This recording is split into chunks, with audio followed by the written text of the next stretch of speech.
Peshawar high court ने PTI का बले का इंतखाबी निशान बहाल कर दिया। केस की समाअत पेशावर हाई कोर्ट के जस्टिस एजाज अनवर और जस्टिस सैयद अरशद अली पर मुश्तमिल 2 रुकनी बेंच ने की, जिसमें तहरीक इंसाफ के इंट्रा पार्टी इलेक्शन पर एतराज करने वाले फ्रीकैन के वकला ने दलाइल दिए। कबल अजी पीटीआई और इलेक्शन कमीशन के वकला ने गुज़िश्ता रोज अपने दलाइल मुकम्मल कर लिए थे। दौरान समाअत काजी जावेद एडवोकेट ने अपने दलाइल में कहा कि मेरे मुवक्किल पीटीआई के साबका ज़िला जनरल सेक्रेटरी रहे हैं, जिन्हें मीडिया से पता चला कि इंट्रा पार्टी इंतखाबात हो रही हैं। वो इलेक्शन में हिस्सा लेना चाहते थे, लेकिन इनको मौका नहीं दिया गया। जस्टिस एजाज अनवर ने कहा है कि आपने तो ये नहीं कहा कि इंट्रा पार्टी इलेक्शन दोबारा कराए जाएं। इलेक्शन कमीशन ने इंट्रा पार्टी इंतखाबात को कलअदम करार दिया, तो आपको चाहिए था कि दोबारा इंतखाबात का मुतालबा करना चाहिए। आप अगर पार्टी से थे तो पार्टी निशान वापस लेने पर आपको एतराज़ करना चाहिए था, आपने नहीं किया। जिस पर काजी जवाद ने कहा है कि हमें तो इंतखाबात में मौका नहीं दिया गया। इसके खिलाफ इलेक्शन कमीशन गए।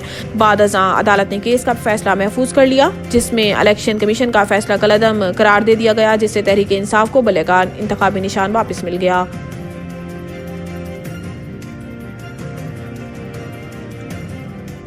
मुशर्रफ को सजाए मौत देने का खसूसी अदालत का फैसला बरकरार। सुप्रीम कोर्ट ने फैसला सुना दिया। साबिक सदर परवेज मुशर्रफ से मुतल्लिक केसेस की समाअत चीफ जस्टिस काजी फाइज ईसा की सरबराही में 4 रुकनी बेंच ने की। जस्टिस मंसूर अली शाह, जस्टिस अमीनुद्दीन खान और जस्टिस अतर मीनुल्लाह भी बेंच में शामिल थे। दरखास्त गुजार के वकील हामिद खान ने अपने दलाइल में कहा है कि परवेज मुशर्रफ ने सजा के खिलाफ अपील दायर कर रखी है, जो क्रिमिनल अपील है। हमारी दरखास्त लाहौर हाई कोर्ट के सजा कलअदम करने के खिलाफ है, जो आईनी मामला है। दोनों अपीलों को अलग अलग करके सुना जाए। चीफ जस्टिस पाकिस्तान ने कहा है कि मौजूदा केस में लाहौर हाई कोर्ट के दायरा इख्तियार और अपीलों 2 अलग मामलात हैं। पहले परवेज मुशर्रफ के वकील सलमान सफदर को सुन लेते हैं। दौरान समाअत वफाकी हुकूमत ने परवेज मुशर्रफ की सजा के खिलाफ अपील की मुखालफत की, जिस पर चीफ जस्टिस ने additional attorney general Aamir Rahman से इस्तफसार किया। परवेज मुशर्रफ की अपील की मुखालफत कर रहे हैं या हिमायत। अटॉर्नी जनरल ने बताया कि परवेज मुशर्रफ की अपील की मुखालफत कर रहे हैं।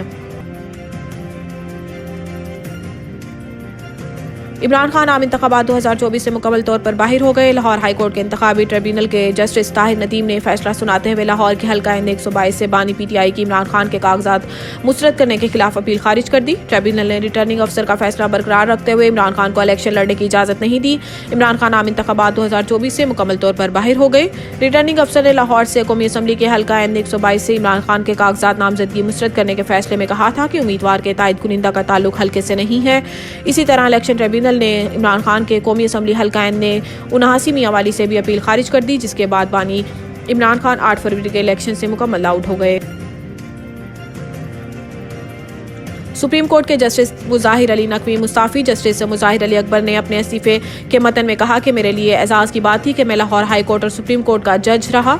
जस्टिस मुजाहिर नकवी ने अपना इस्तीफा सदर मुमलिकत को भिजवा दिया। सदर मुमलिकत की जानिब से मंजूरी के बाद सुप्रीम कोर्ट में 2 जजेस की असामियाँ खाली हो जाएंगी। इस्तीफे के बाद जस्टिस मुजाहिर नकवी अब पेंशन और दीगर मराहत के हकदार हो सकते हैं। अगर Supreme Judicial Council justice Mazahar Naqvi को मिसकंडक्ट पर हटाती तो पेंशन और दीगर मराहत से भी हाथ धोना पड़ता। जस्टिस मुजाहिर नकवी ने सुप्रीम जुडिशल काउंसिल की आज शोकाज नोटिस का तफसीली जवाब भी जमा कराया था, जिस पर इन्होंने खुद पर आयद इल्जामात की तरदीद की थी।